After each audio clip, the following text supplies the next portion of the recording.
नमस्कार, आप देख रहे हैं आरएडी न्यूज़ और मैं हूं बीना सिंह आपके साथ। इस वक्त मैं मौजूद हूं पटना के जेडी वुमेन्स कॉलेज में और आज यहां पर वुमेन एम्पावरमेंट को लेकर एक कार्यक्रम का आयोजन किया गया है। इस वक्त मेरे साथ है कॉलेज के प्राचार्य श्यामा रॉय। के लिए ये कार्यक्रम किया गया है नारियों को जागरूक करने के लिए, नारी किस तरह अपने आप को सशक्त कर सकती हैं और जिसका एक सुलभ माध्यम महिला कॉलेज है, इसलिए इसको वेन्यू चुना गया है कि यहाँ लड़कियां अधिक आएंगी और ये समझ सकेंगी कि नारियों का क्या योगदान है समाज में। और हम लोग उनको ये भी बताना चाहेंगे कि किस तरह से हम शालीनतापूर्वक अपने आप को इस समाज में प्रस्थापित कर सकते हैं, क्योंकि ऐसा हम लोग जानते हैं कि अगर एक लड़की पढ़ती है तो एक लड़की के पढ़ने से पूरा परिवार पढ़ता है और उस परिवार से पूरा समाज बनता है। तो समाज की नींव जो होती है वो महिलाएं ही होती हैं। वो जब से जन्म लेती है तब से पुरुष के ही सानिध्य में रहती हैं। कभी बाप के नाम से जाना जाता है, कभी पति के नाम से जाना जाता है, कभी माता के नाम से जाना जाता है, लेकिन महिलाओं का जो योगदान है उसको शुरू से ही बहुत अनदेखी किया गया है, जिसको कि अब लोग जागरूक हुए हैं और ये बताना चाहते हैं कि महिलाएं समाज की एक सशक्त स्तंभ है, जिसके चलते ही हमारा समाज आगे बढ़ सकता है। महिलाओं के योगदान के बिना हम कहीं भी आगे नहीं बढ़ सकते हैं।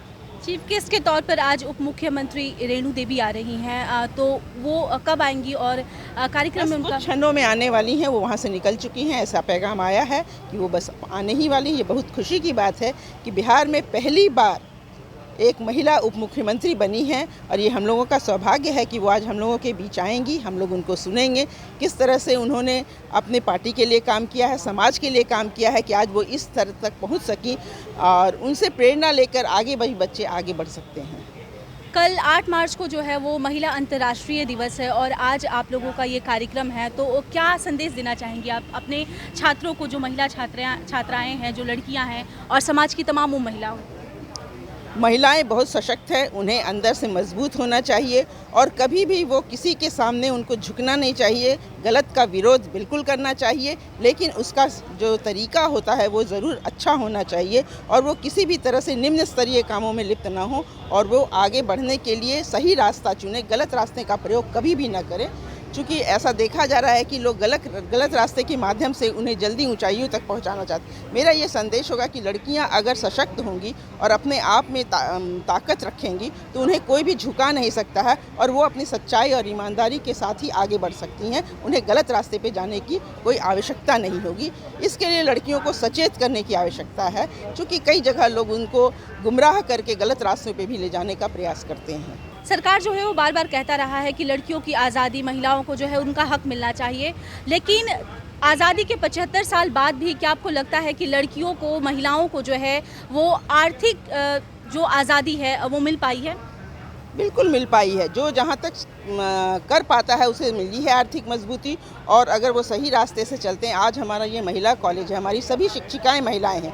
पूरे महाविद्यालय में, इतना बड़ा महाविद्यालय है ये पटना का, एक ही शिक्षक यहाँ पर पुरुष है, बाकी सभी महिलाएं हैं।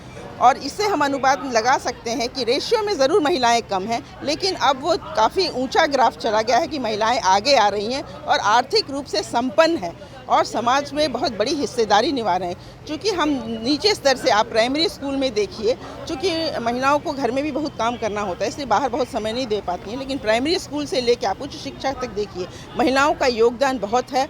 और जहाँ तक रिजर्वेशन की बात है, लोग उनको रिजर्वेशन बोल के गुमराह करते हैं। मैं उसके पक्षधर नहीं हूँ। वे अपनी मेहनत से, अपनी ईमानदारी से अगर वो पढ़ती हैं और समझती हैं तो वो बिल्कुल आगे बढ़ रही हैं और समाज का हर क्षेत्र महिलाओं के बिना अधूरा। महिलाएं हर क्षेत्र में, चाहे वो नासा पे विमान उड़ाने की बात हो या क्लास नर्सरी में पढ़ाने के लिए हो, सभी जगह महिलाएँ उपस्थित हैं और वे अपना काम बखूबी निभा रही।